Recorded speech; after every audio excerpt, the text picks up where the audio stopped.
অমলকান্তি আমার বন্ধু। স্কুলে আমরা একসঙ্গে পড়তাম।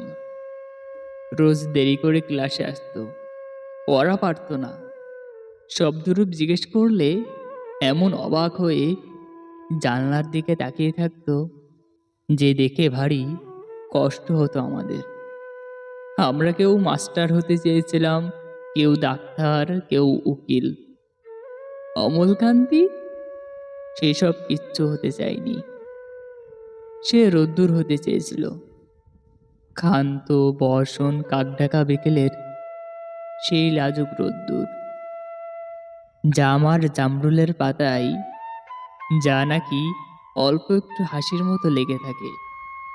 আমরা কেউ মাস্টার হয়েছি, কেউ ডাক্তার, কেউ উকিল। অমলকান্তি রোদ্দুর হতে পারিনি।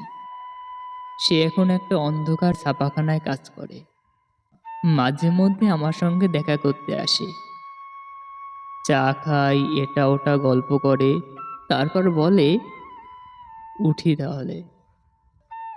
আমি ওকে দরজা পর্যন্ত এগিয়ে দিয়ে আসি। আমাদের মধ্যে এখন যে মাস্টারি করে, অনায়াসে সে ডাক্তার হতে পারত। যে ডাক্তার হতে চেয়েছিল, উকিল হলে তার এমন কিছু ক্ষতি হতো না। অথচ সকলেরই ইচ্ছে পূরণ হলো, অমলকান্তি ছাড়া। অমলকান্তি রোদ্দুর হতে পারিনি। সেই অমলকান্তি রোদ্দুরের কথা ভাবতে ভাবতে ভাবতে ভাবতে যে একদিন রোদ্দুর হতে চেয়েছিল।